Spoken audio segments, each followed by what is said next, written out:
Hello and welcome everyone to Inside Out with Sahas and Ali. We talk about mindset, mental health, and personal growth.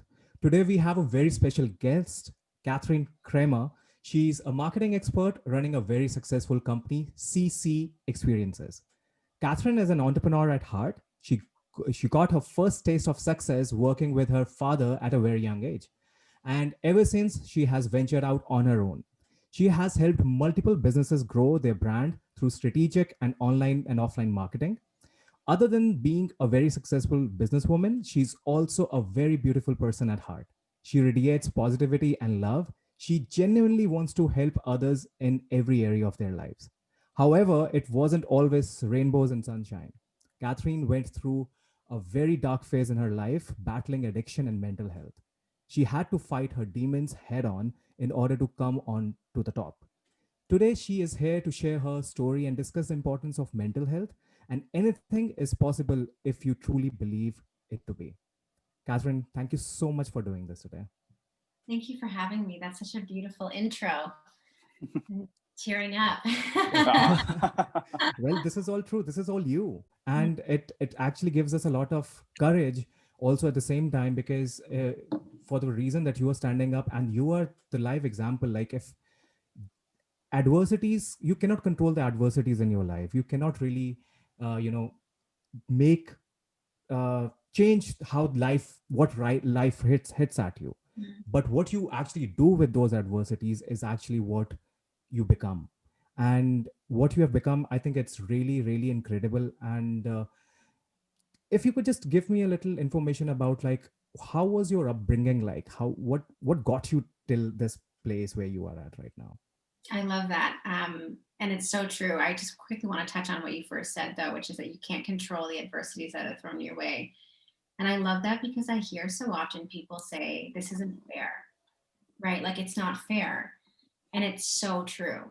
Often the things that happen to us are inherently not fair. But what I kind of laugh at myself is like, at like where was the contract when I was born that life was going to be fair?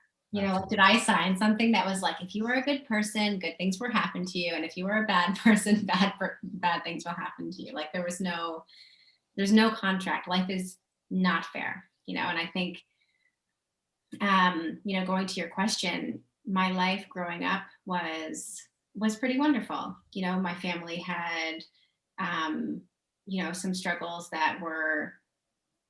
um, that were challenging for them. I mean, I don't like to out the people in my family because they're not consenting to be a part of this podcast, but Uh-uh. there was addiction in my family, and my family of origin, and also in my outer family. And those things definitely really impacted me. It's really challenging when again, when things aren't fair, right? When you're young and you're so innocent and you're impacted by the choices that other people are making, whether it's related to alcoholism or drug addiction or mental health issues that people aren't addressing, it's not fair and it's really hard. And so from a very young age, as blessed as I was, because I was never wanting for anything physical, there was a lot of emotional struggles that I faced from a very young age, and a lot of things that I didn't learn until I was a lot older. Yeah, I want to touch a little bit about, you said that there was a lot of emotional stuff that you were going through when you were really young. And I see that such a commonality between young kids that even I was when I was young, because there's such a phase of your life which is really crucial. You don't know where you're going, but you're also adamant about like whatever you want to do. But it's so much affected by the environment around you.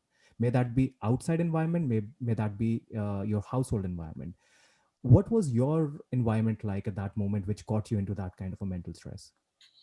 There was just a lot of hard things happening, a lot of addiction issues in my family. So from a very young age, I felt like I was on my own. I created an imaginary world where I felt safe in, because in my physical world, I didn't feel safe.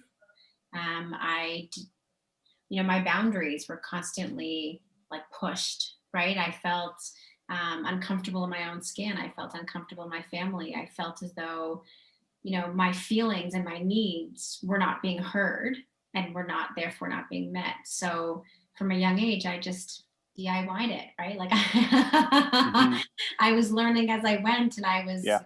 a young person, right? Like I had no tools. Yeah, I do. Right, Catherine. And I'm speaking to you now. It's really hard to tell, like, um, you went through all of that because you're such a positive person.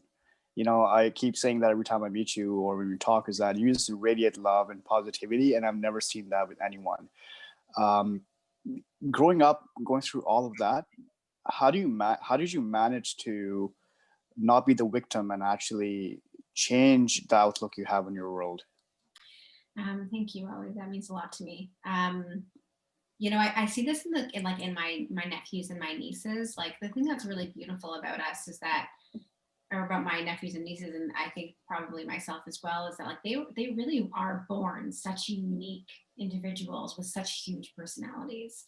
And so even though I was going through a really hard time, I was always like myself. I was challenged, but it didn't, for reasons that I have absolutely no idea about, it didn't make me angry and it didn't make me bitter. And I think probably, a huge part of that was because I had such an active imagination and I had such vivid dreams. Like I Hmm. held on to fantasy novels and I held on to Harry Potter and I held on to things that Hmm. sparked joy, so that, even if my physical world didn't necessarily make me very happy, my imaginary world did. Um, and for reasons that I absolutely don't know, like I was able to hold on to those ideas and values and I was able to bring it in. And, um, part of that, I don't know if you guys have heard this before, but sometimes people say that your biggest strength can also be your largest liability. And Hmm. one of the things that's so wonderful and about me as a child was that I was very sunny, and I made people feel happy. And so the wonderful thing about that is that, people thought I was doing really well and I made them Hmm. feel good. But the liability is that, I didn't know how to ask for help. So I wasn't, and people didn't think that I needed help. Yeah. Yeah, and that's actually, it rings a bell because people that go through the most are the ones that never actually ask for help ever. Mm. Because again, you have that stigma that it's considered weak or it's considered, um, or for like men, for example, you don't cry or you don't speak out for help. For women, it's that you have to be strong as well. I see that all the time. You can't cry in front of your husband for some reason. It's it's sad, but it's also that stigma we want to change and challenge, that it's okay to reach out for help. If you're not feeling well, you can call your boss and tell them that you're not going to come into the office today. Yeah, I love that. I really love that. And I agree. I think it starts, at such a young age, right? Teaching kids that their needs and their feelings are valid and important, right? Your Hmm. toddler who's having a temper tantrum, like, yeah, of course you could just brush it under the rug, or Hmm. Mhm. you could be present for their feelings, right? And I think that's where it begins, as challenging as it is. And sometimes the truth is that our parents, our families are doing the very best they can with what they have, Yeah. and they were taught the Right. same thing. So, um, for me, it's I did definitely feel like a victim for a little while, which is why, I found drug use, right, and drinking as an outlet and as a way of escaping feeling like life was so unfair and I couldn't do it. Yeah. Hmm. Talking Now, about your, sorry, sorry, go on. talking about your addiction, like when you said that you, is it, was it because that you felt unheard? Was it because of the fact that you think that there was nobody actually to help you out in your own journey, and you were expected out to be standing on some kind of a pedestal for everyone, that she's okay, she can do it on her own, and which is why you found the other way out for yourself to actually get out all the agony or frustration or depression or stress around drug abuse? Was that so? Yeah, definitely. And it's really interesting because, in getting sober, part of the journey of that is taking accountability for my actions, right? So I didn't feel like I was being listened to, but I also didn't seek a lot of help, right? I didn't feel safe, but I didn't look for a safe environment other than the one that I had mentally. And when we talk about drug addiction and alcoholism, like of course there is the environmental factors, right? But there's also the biological factors. And Hmm. addiction runs in my family. So they say that, like I can't remember because I'm not really good with gun analogies, but they say that, your biology um, sets the gun or whatever, and then your environment pulls the trigger, right? So while I wasn't seeking a solution, when I found drugs and alcohol, it was like, oh my God, like, is this what people like? Is this how everybody feels? Because this is absolutely amazing. For Wow. the first time in my life, like I didn't have this narration in my brain that told me that I wasn't good enough. I didn't have that voice that said, you aren't smart enough, you aren't funny enough, you aren't talented, you're fat, you're ugly, right? Like I had this voice in my head that never stopped. And drinking and drug use, it made it all go away. And how Wow. old were you at that moment? I was 13. Wow. Yeah. Now, Catherine, how has it been since then? I know you've recovered and you've went through that phase as well, Mm. but it's just it's amazing when you tell me these stories because it's hard to imagine someone like you, full of positivity, had a dark side. But that's the truth for so many people. But nowadays, like, and for anyone watching who, let's say, is going through the same issue with addiction, recovery seems like impossible. It seems almost like I can. This is who I am. How is there going to be a life outside of this? What would you say to that? Oh God, I feel that so much. And I think the thing that is so hard is that I drank because I wanted an immediate solution. I drank and I did drugs because immediately I felt better. And the thing that is so hard about recovery, whether it's, anxiety or depression or addiction, is that it's not fast, right? Like it took me Mm-hmm. years to unlearn the things that I had taught myself. It took me years to gain a self esteem. When I was first sober, oh my gosh, this is hilarious because Mm-hmm. Ellie, you're gonna like laugh. I couldn't talk. I physically could not Wow. talk. If somebody would say hi to me, I would immediately start shaking and cry because I was so sure that everybody was out to get me, or at least Wow. that like people were here to make fun of me or they were here to hurt me. I had such bad PTSD that like I Mm-hmm. couldn't be in a social situation. And it took me over a year to work through that. And that's the thing that's so hard is that, and that's why they say that like you really have to be willing to get sober in order to get sober because it is hard. I kind of Mm-hmm. joke about it being the festival of feelings because the second you get sober, like it's like, oh my God, right? There's Yeah. happiness and joy and anger and stress and shame and guilt and remorse and all of these really big hard feelings that I used drugs and alcohol to avoid. And deciding to get sober requires a lot of willingness and desperation. Exactly. And it's not even just that once you're sober, everything is amazing. There's still that continuous battle, at least for the first few years of falling off track. Did you find that to be one of the toughest parts after recovery? Or do you find that the techniques you were using, which I want to ask about as well, were more powerful? Do you want to know what? I wasn't really thinking about the path that I was on because I was so desperate and I was so scared.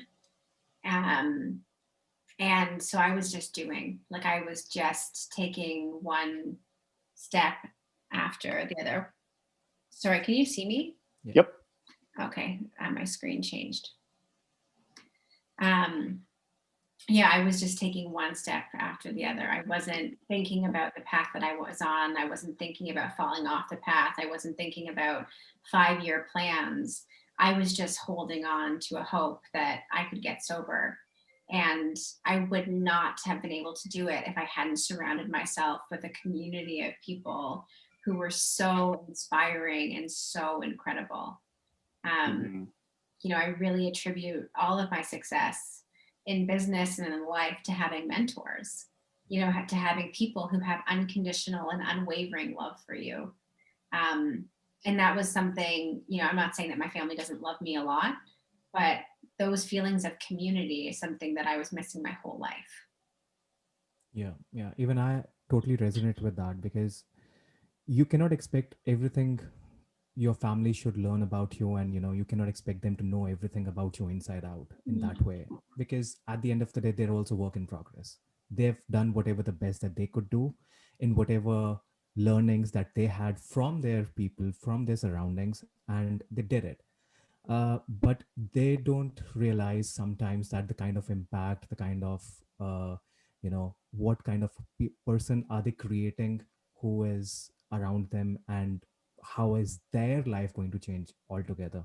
Mm. So that's why even I don't like, I know that talking about childhood, like even I don't ever blame my parents for anything, because they did whatever the best that they could in giving me the lifestyle and everything. But the thing was that they never really understood the emotional side of the things. Like it's a kind of a stigma somewhere that it's saying that you have to go to a psychiatrist. It feels as if you are mental, that Mm. you are going to a mental hospital, or are you like something is wrong with you, are you crazy? So think, so like that was very difficult for my parents also to wrap their heads around the fact that, because I am underwent depression also, and that was during my adolescence, maybe almost around teenage, after teenage or something around that. And how it went for me, that the so like it was a functional disorder for me. Functional disorder was in a way that a part of my body used to get completely weak. So if I were to take a step forward, I would fall down. If I were to hold a pen, I won't be able to do it, because I would just make myself believe that I'm not good enough. Mm. I'm not, I don't have mental power, and that used to somewhere affect my physical power. I literally were given shocks by neuro physicians to actually reactivate my cells so that I can gain power in the rest of my weak parts of my body. But they never really, took me to a person who actually, and we can talk about it, Mm. because they thought, okay, the solution is have this medicine, have this shock therapy. But there was no communication, there was no dialogue. Do you think, like, I'm sure you would say, and when you talked about the mentor, and I totally resonate with it, because I'm surrounded by mentors, and I believe that if you want to grow in your life, just personally develop in your life, you need to be surrounded by people who you can be accountable to. Mm. That's it. You just need an accountability partner, Mm. right? Yeah, I agree. I think, and also mostly like people who inspire you, right? People who have what you want. And I love what you shared. Thank you for sharing that. Um, I mean, I was never medicated for anything that I was experiencing, although like a very brief stint of depression when I was younger. But when I got sober, I was diagnosed with PTSD, and I was told that my symptoms looked like bipolar disorder. And the thing that's really hard with addiction, especially young people, I was 17 when I got sober, is that, I mean, first of all, I'm pretty unbalanced hormonally anyway. And when you're getting sober, your symptoms, my symptoms could look like a lot of different things. So they really recommend not medicating Mhm. um, people for, I mean, if as long as like I'm not harming myself for other people, Right. or not going to be a harm to myself, not medicating. And I'm really grateful that my psychologist let me know, because there were psychiatrists and doctors who did want to medicate me for things that, after I was a few years sober, those symptoms didn't exist anymore. Nobody has said since then, oh, Catherine, I think you have bipolar disorder, or your Wow. PTSD is so unmanageable. It has never happened, not since I was early in sobriety.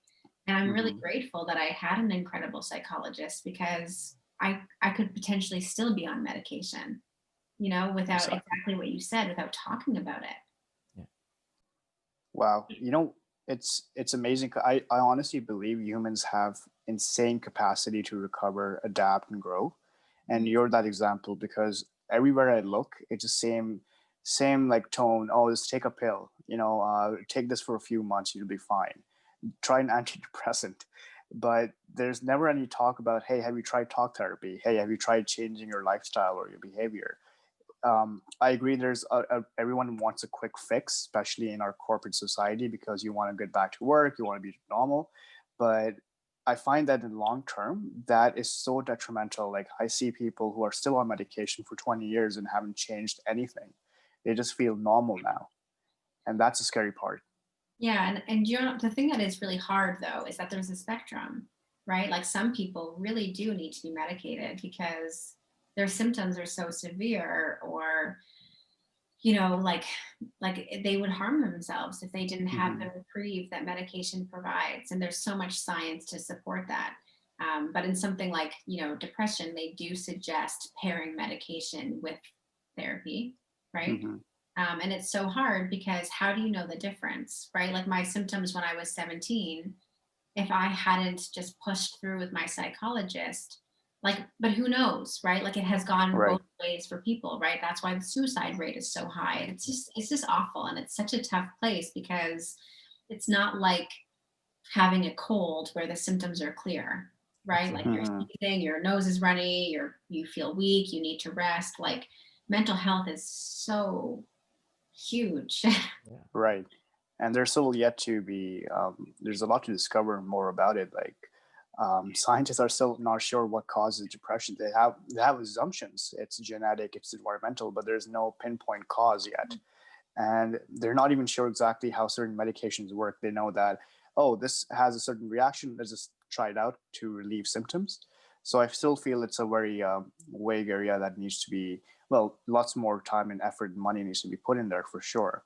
But as well as just having conversations like these to start with, you know?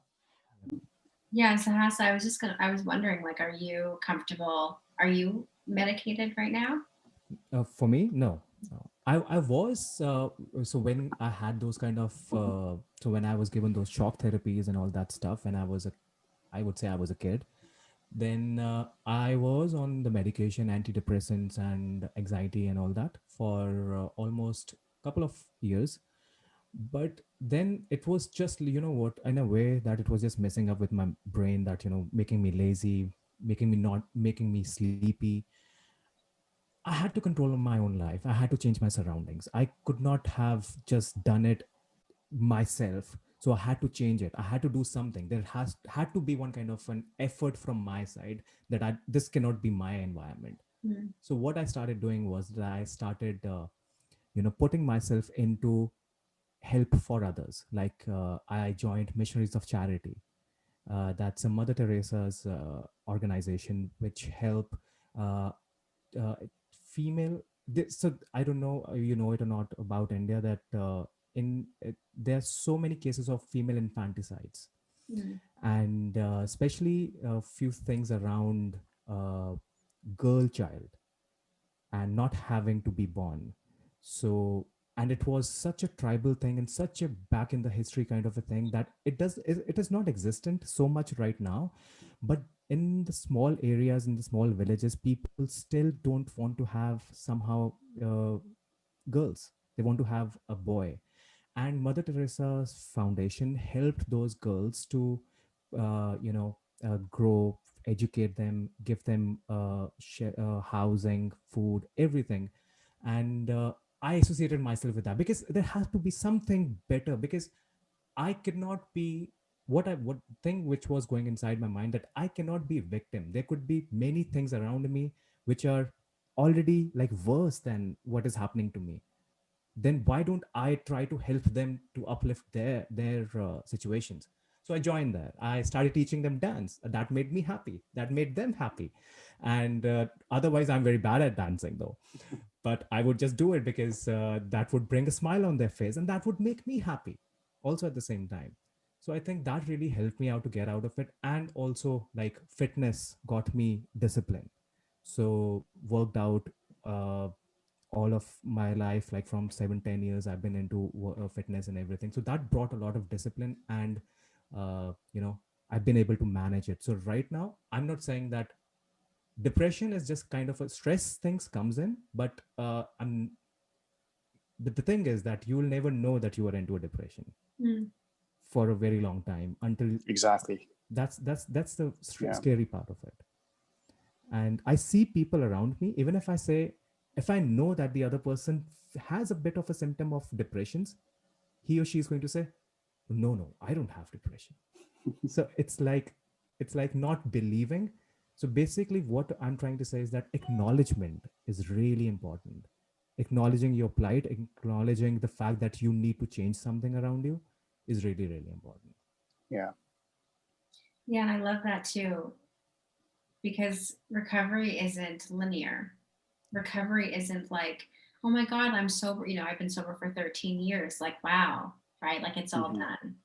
There have definitely been times in the past 13 years where I was brought to a low place again, right? There's been times where, and this is really hard to talk about because again, we talk about stigma, right? There's so much stigma Hmm. attached to this, but there's been times where I'm like, I don't know if I can keep doing this, right? There was a time, 5 years ago that I developed a stutter because I was so stressed and I was having such a hard time overcoming. Because I don't know about you, but in my own recovery, there was a time when something changed, and I don't know how this happened. I don't know why I thought this. This was a completely made up belief, Mhm. but I spent a lot of time, similarly to you, trying to be of service to other people and trying to bring love into the world by helping young women. And somewhere along the way, I started to believe that my role was to be a light. My role was to bring love into the world. And that meant ignoring any signs or symptoms of mental disease or mental struggle.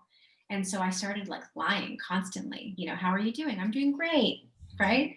Hmm. And we don't think of that as a lie. We think of that as, maybe Fake it till not, you make it, yeah, right? like I'm not bringing toxicity into my workplace today, right? I'm whatever. I don't even know the ways that we rationalize it, but I became such a liar.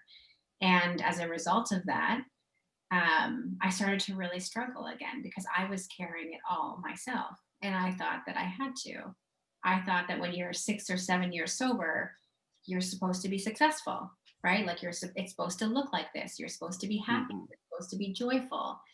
And so as a result of like just stuffing everything down, I started wanting to kill myself. And I wasn't planning to do that. I wasn't thinking like this is the plan and I'm going to follow through. I was just thinking like wouldn't it be just easier? Like Hmm. what if my car just drove into a building? Like wouldn't that just be easier?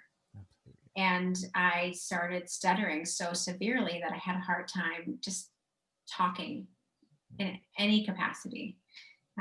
And that's a part of recovery too, right? It's okay. It's okay if we fall. It's okay if we make mistakes. I mean, I was 17 when I got sober. So, like all of the normal coming of age situations that we have in our 20s, Yeah. I was doing with the added struggle of, you know, battling alcoholism, right? Battling drug addiction, battling mental health. And so, not having a linear path is so important. I mean, it's not important, ideally not, right? Like ideally it would all Hmm. just happen so easily, but it's so normal. And to normalize that, I think is really important too. Yeah. Thanks a lot for sharing that, Catherine. Just a quick question on that. How are you feeling now overall? How's everything been since then? Do you want to know what? I mean, not to sound like a liar,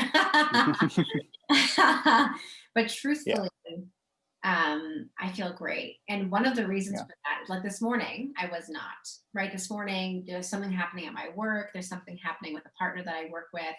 And I felt frustrated. I felt taken advantage of. I felt like my boundaries were being pushed. I felt Hmm. afraid that I was going to lose a contract. I felt anxious about money. I felt nervous that I wasn't valuable, that I wasn't important. And I made a phone call, right? I had a, Hmm. a conversation with a woman who's a mentor of mine, who I work with, who I respect and admire so much. And she Hmm. helped put it into perspective. And as a result of having that conversation, we spoke for 45 minutes. I was able to work through my feelings. And I played tennis against a wall, which is Hmm. I'm so grateful for the like pretty mild weather.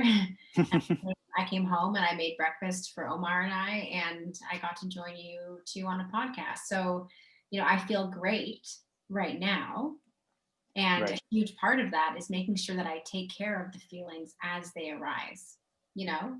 Exactly. It's all about just pinpointing the behaviors and just nipping them in the bud. Yeah, absolutely.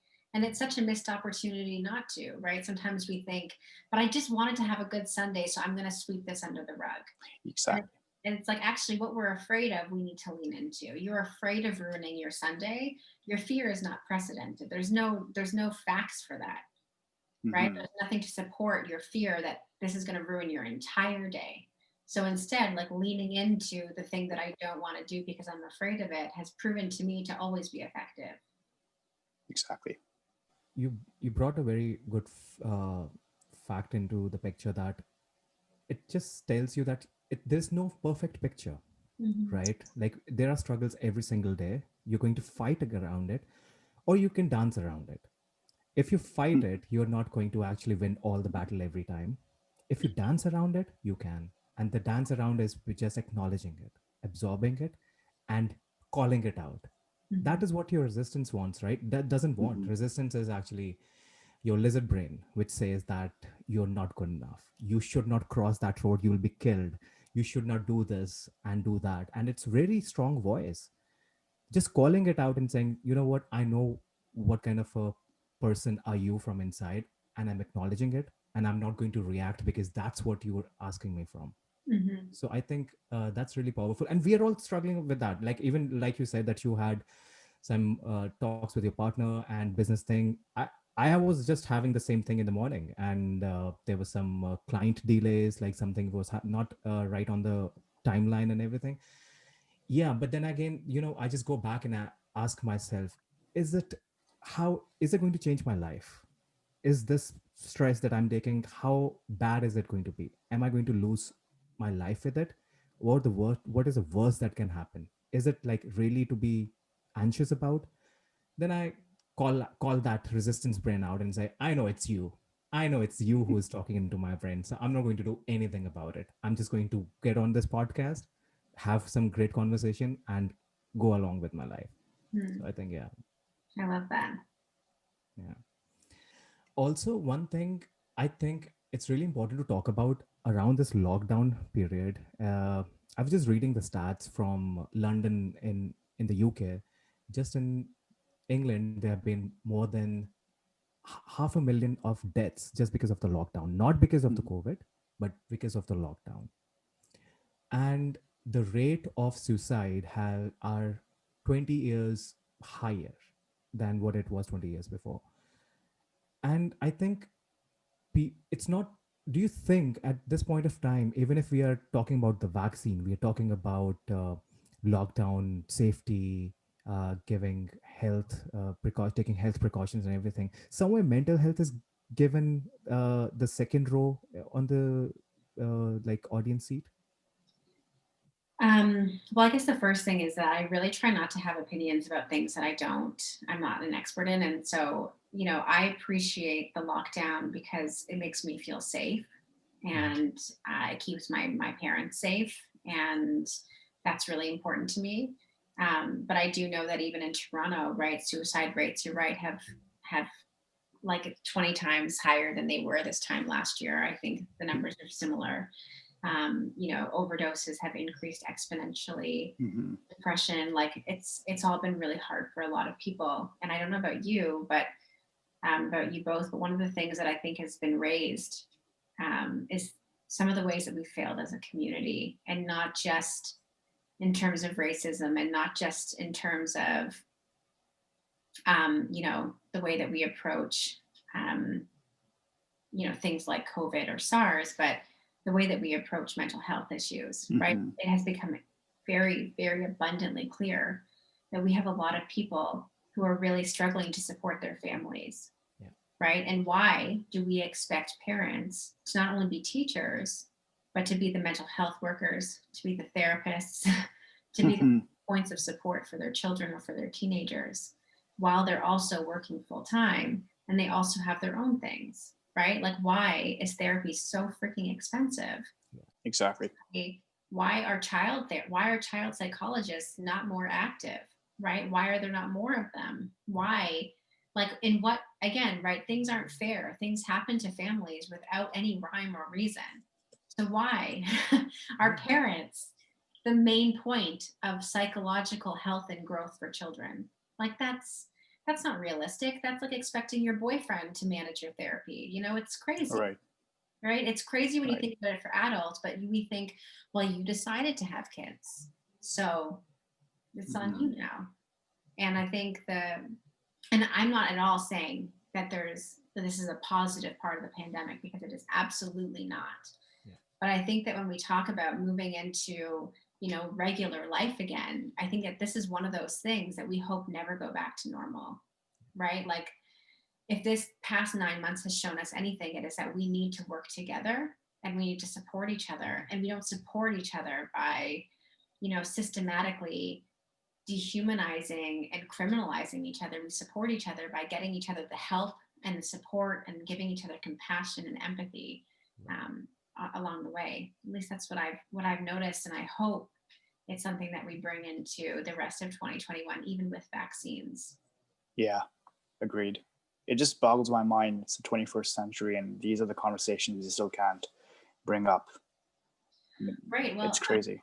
a lot of our leaders have never been to therapy, Yeah. right? Like, it's way Yeah, more important for our prime minister to have a university degree than it is for him to have dealt with any emotional problems. And if you are telling me that being the prime minister's son at one point and having, the mother that he had, who had addiction issues, I believe, right? Like, as hmm if, right? Like, hmm he doesn't need support. And I'm not saying that he has or he hasn't. I absolutely have no idea. But right. why? Like, becoming a Yeah. politician requires you to speak French and English. Why does it hmm also not require that you know, that you attend therapy? Yeah. Yeah. Yeah, Absolutely. or at least encourage the conversation around it.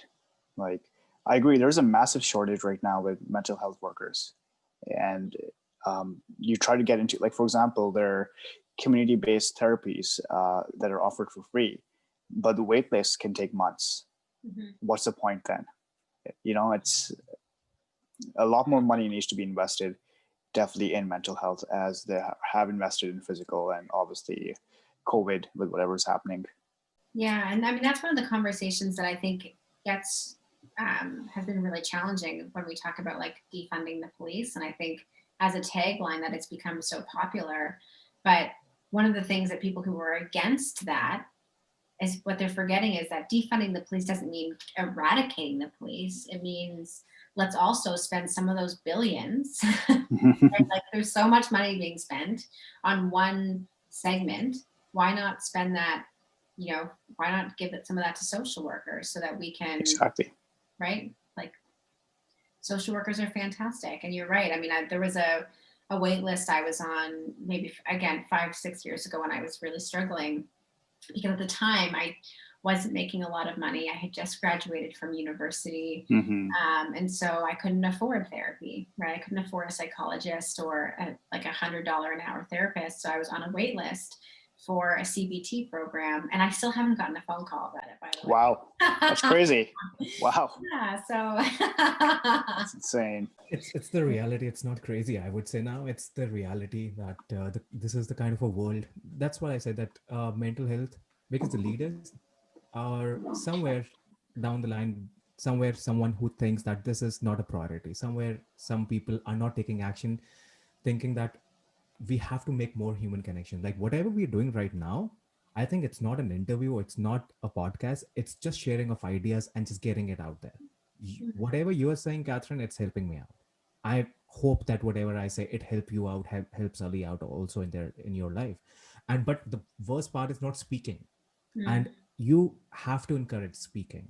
May that be from, if it comes automatically, that's great, or else just ask somebody to just talk about it. Or maybe government should take some kind of a steps around people who are really introvert, don't want to talk about it. They have to give fundings, because I was talking to one of my friends, and she helps children with autism. And so it's more related to psychology around children and understanding them, and even for their parents there are programs, but she said they're underfunded. They're not funded enough, and around 20, I'm not so sure, I'll just simply give a rounded figure, 20 to 25 parents, there's one uh, person who she represents, and it takes so much time around one person for that psychology and the program session, that she cannot serve 20 people in a row. They need more people like those. and they don't have it because it's put it on the sidelines. Wow. Yeah. Yeah, that's, Hmm. I mean, it's horrifying. Yeah. And there are similar stats for addiction, right? Like for um, being able, like for the amount of sponsored beds versus beds in treatment facilities that you can pay for. Well, the cost of treatment is anywhere from $10,000 to $20,000 a month, right? Upwards, right? Like if you go to Jeez. the US, it's 90,000. Hmm. There's some places in Canada that are 30,000, right? And so the sales team for rehabilitation centers is quite extensive, trying to get people to invest in their treatment so that, they can be a part of their own recovery. But like, there are so few beds sponsored by the government that people who really need and so desperately need support and help aren't getting it. Hmm. Catherine, I did also wanted to ask something else. I think this is more of a question going back to people that were struggling with, I would say, almost something similar as yours. You mentioned you did go to psychotherapy. Now, what did your CBT or therapy look like when it comes to recovery? That's such a great question. So I'm also a part of an anonymous program, by the way, Okay. which, we don't like, as a part of this program, we don't talk about it at the level of press, radio, and films, but I've had support from multiple places. Hmm. In terms of psychotherapy, I had, when I was newly sober, I had an incredible psychologist and an incredible therapist. And Hmm. I was also a part of group therapy. Okay, I hear that's really powerful. Mhm. It's It really something about sharing your experiences. Well, yeah, because ideally in group therapy, you're surrounded by people who are going through something similar, who Hmm. might have different demographics than you, but are at a similar place in recovery. And then also you have people there who are 9 months sober and you're newly sober, and so they can share some of their experiences, strength, and hope with you. And this applies Right. to so many issues, right? It's not just for Hmm. addiction. So when I was newly sober, I really was very privileged to be able to dive into therapy from so many different angles and getting Hmm. support to really support every part of the struggle. So the psychologist was really helpful in working through the PTSD symptoms and working through, um, my level of self-worth. My Hmm. therapist was helpful in guiding me through early sobriety. And the group therapy was amazing because it provided me a space to be heard and be seen by people who were like me. That's amazing. Yeah. Mhm. Catherine, you also said before, and even Ali told me about it, that you're mentoring girls, right? And volunteering, helping them out in their mental illness. Is that correct? It is, yeah. So, I mean, so I've done this over the past 13 years. When I was younger, I used to speak at schools, and I used to speak in front of groups of girls, talking about everything from bullying to sex education to teen Hmm. pregnancy and addiction and mental health. um, Coming in as like an advocate and an ally and being able to share my stories and being able to hear theirs and hopefully starting a conversation that would transcend our initial meeting. And I've always mentored young women, but specifically since the pandemic started, at the beginning, I was full of anxiety, right? I was so scared. I being stuck in an apartment or a condo after, not sure if my job, if not sure if my company would make it, right? Not sure what was going to happen to my family, not sure how I would pay rent if my company didn't make it. Like, where do I even begin, right? Mhm. And a woman approached me and she said, would you be interested in coming back and mentoring these young women?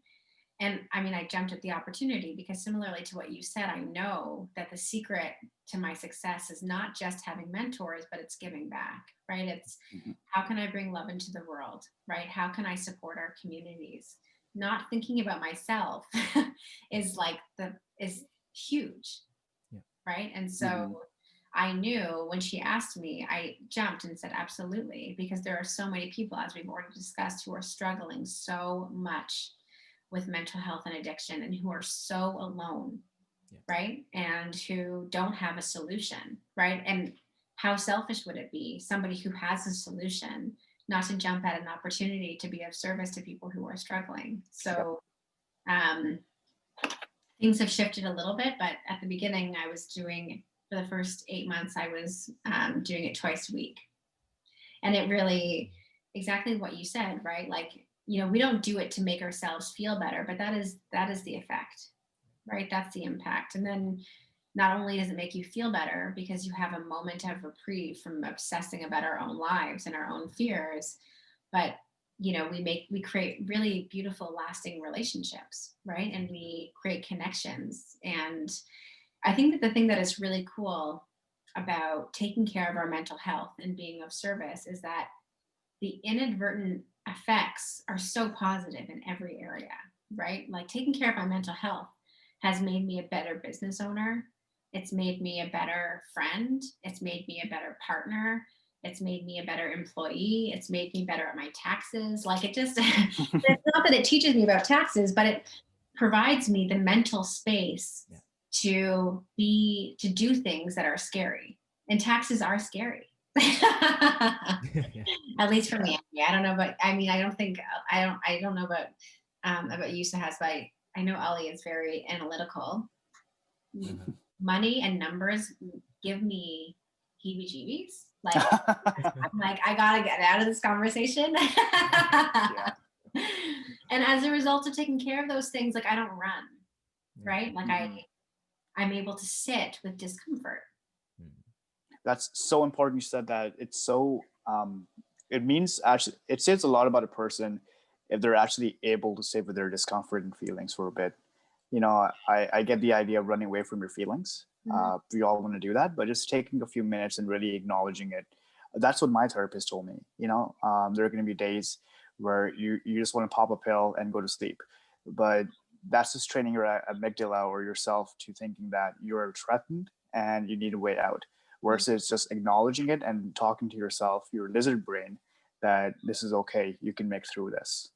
And that really changes so many things in your life, I've noticed. Yeah, and I think that one of the things you asked me earlier, like, what would you say to somebody who is struggling right now? Mm-hmm.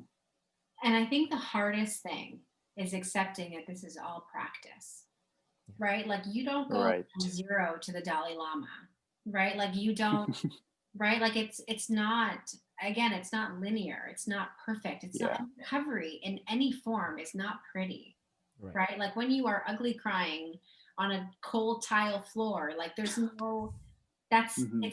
it's awful and it Mm-hmm. feels so bad, but it is so important. If that is a part Yeah. of recovery, it is so important.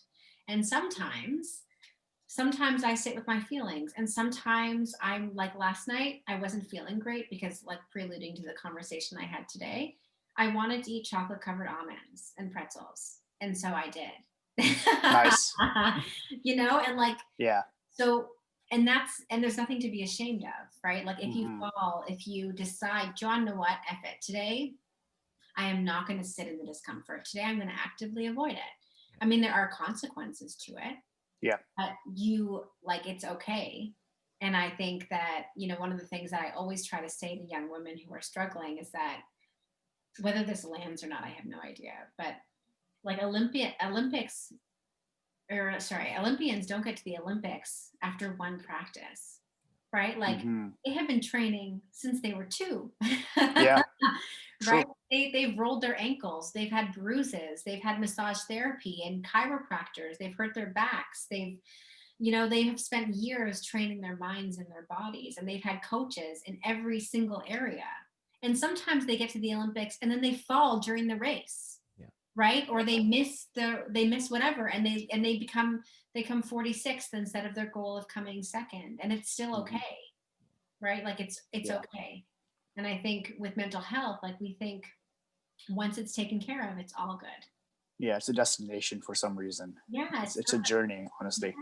it's not, we're not gonna, I mean, I'm personally not gonna become perfect, right? And Mm-hmm. it's about progressing and practicing. And Absolutely. And there shouldn't be any race towards perfection, also, I believe. It's just like work in progress. I just want to be a level up than what I was before. That's it. Mm-hmm. I don't want to be perfect. I don't want to be an expert, because that means there is, if I am an expert, then there is no scope of further learning, or, you know, uh, I'm on the top of it. I'm God. Am I Mhm. God? No, I'm not God. I'm human. I'm Yeah. I'm I'm I'm error to, like, I'll make mistakes, I'll learn from it, and I'll go up. Mm. So I've totally made that mistake though. Like there are times where I thought, as a result of like being in recovery and as a result of doing all the work that I've done, that I know what you should do, right? Like, and I Mm-hmm. think this happens sometimes when you become like when you get a reputation for something, right? Like you as a coach, right? People come to you and ask you questions all the time, and they want your opinion and they trust your knowledge and they trust your experience. Mm-hmm. And that happened to me. And after a little while, I started to really overshoot my level of knowledge, right? And I was providing opinions for things that I had no business giving opinions about, and I think Right. in my own recovery, what I have learned is that there is so much that I don't know. And there's something so beautiful about accepting being a beginner and saying, I don't know, yeah, or just showing up for people. I said absolutely. earlier that like one of the things that's my strongest assets is that I see the positive side of everything. I see everything as an opportunity, Right. but it's also a liability because I can become the most toxic, positive person ever. Right? Like you're Mm-hmm. talking to me about losing your job, and I'm like, oh my God, that's amazing. And it's That's the like, no, best thing that no, has happened to you. yeah, like I'm not there yet. That's not amazing yet. Yeah. I'm in pain today. Yes. Yeah. Yes. you know? Right. Catherine, just going back to our previous question as well. Now you mentioned about, recovery mental health is more like a journey. It takes time. Now, are there certain things you do in your daily life practices or some like a morning routine or nightly routine that really helps you out? What would you recommend someone to implement in their life? um, so there's an ideal morning routine. Hmm. I know. We all want to wake up at 5 o'clock, go for that run, but realistically, Yeah. um, I think the thing that has been the most helpful to me is practicing mindfulness. I've been meditating for 13 years, and wow. it's a huge part of my life. But Hmm. again, it doesn't happen every single morning. Although the ideal is that I meditate every single morning. I like to meditate for 5 or 10 minutes, have a glass of lemon water, write down my intentions. Every morning I have a call with a partner and we go over our intentions for the day. Um, I write them down and I like write down any like kind of toxic thoughts that I'm having so that I can address them later. Hmm. And on mornings that doesn't happen, right? Like on a morning that's really chaotic, or I just have to dive into work or whatever. Mindfulness as a practice has been such an important process and such an important part of my day. And if you don't know what mindfulness is, um, it's really interesting because like you can eat like an egg McMuffin, and the entire time you're eating the egg McMuffin, you're thinking about, the emails that you have to send, or you're thinking about the walk that you're going to go on later, or you're thinking about the shame you're having for eating the egg McMuffin. You're thinking about the TV show you watched yesterday, and you're like, oh my God, like I should have been reading a book, right? Or you're thinking, like you're just Yeah. thinking. Yeah. And mindfulness to me has been practicing actually just being where I am, and what used to happen if I was in a conversation with, with two guys like you, is I would be thinking about the smart thing I want to say later, right? I'd be thinking about the thing that I would want to say to impress you or to make you laugh. And now, what mindfulness looks like is just being here, right? I'm Exactly. listening, I'm taking in what you're saying, I'm just sharing my experience without the added Hmm. stress of my ego. And so when I'm Right. mindful, I'm actually just eating an apple, or I'm just going for a walk, and I'm enjoying the things around me. If I'm working, I'm enjoying the work that I'm doing. I'm feeling grateful that my inbox is full of emails. I'm feeling Yeah. inspired by the creative content I get to make. I'm feeling frustrated by somebody bugging me. I'm feeling, you know what I mean? Like I'm just a Hmm. part of, instead of thinking about the dinner I'm going to make later, or thinking about, Right. taking, whatever. Yeah, it's interesting because there are studies that show mindfulness actually has long term permanent changes in the way you look at life. So some people might think, oh, that's just a lot of work, but yeah, it's like going to the gym. You practice, and next thing you know, you change over time. So I started implementing mindfulness, and I started noticing, oh, these are a lot of toxic thoughts that I've let go before. I'm really glad I'm picking them out for the first time now. Yeah. Yeah. Yeah, and I've done, to find my routine in the mornings, or to accept that sometimes I don't have a routine. I've done a lot of research. I spent Mm-hmm. years trying different things out. I did the Artist's Way, which is a really cool program. Okay. And the Artist's Way was started in the 80s, and the whole premise of the Artist's Way is to unblock yourself. So it's for creatives, it's for people who consider themselves artists, whether it's writers or painters or whatever. And they recommend, I think it's 5 minutes or 10 minutes every Mm-hmm. morning, like just writing like stream of thought, just writing it out. And to be honest with you, it was a really cool practice, but it didn't work for me in the long run, because I don't love putting pen to paper. Yeah. And Yeah. the important thing is not like, whatever you're trying, not everybody loves meditation. I love meditating. I Mm-hmm. love, Yeah. I've tried so many apps, and I love every single one of them. I love guided meditations. I love quiet meditations. I love meditation pillows. I love crystals. I love candles. I love it. But not everybody does. Mm-hmm. And if you don't like it, then don't do Yeah, it. try something else. Like, Yeah. Yeah, I mean, to be honest, exactly. I can't meditate. I tried it very hard for a very long time, and I settled with an idea. I can't do it. I won't be able to do it. So I'll find something else. In fact, so what I've started doing is I've started with my grateful journal now. Mhm. And that's so relieving, because I think it's so much important to be grateful for every single day that we have. We're breathing, we're alive, we are getting to see the new sunlight. I think we are just missing out on a very few things, very important things, but we just miss out on those things. And it's really important to be grateful for the kind of life that you have. Mhm. So I think journaling has really helped me out in that, Mhm. just being grateful for everything. Have either one of you tried the 5 minute journal? no. 5 minute journal. It's really cool. You should check it out Oh afterwards. yeah, yeah, I know, I Yeah. know. A friend of mine also has it. Yeah. What is it? Yes. Let me see if I can have it right in front of you. Is it like an app you use, or? You can do it in an app, I think, but it's called the 5 minute journal. Yeah. Oh, okay, it's a book, right? Yeah, and it's so like it like, and the thing that's cool about it is that you write in the date and the year, so it's Oh, not I like have the same regular. one then. I Yeah. thought it was something different. Oh no, yeah.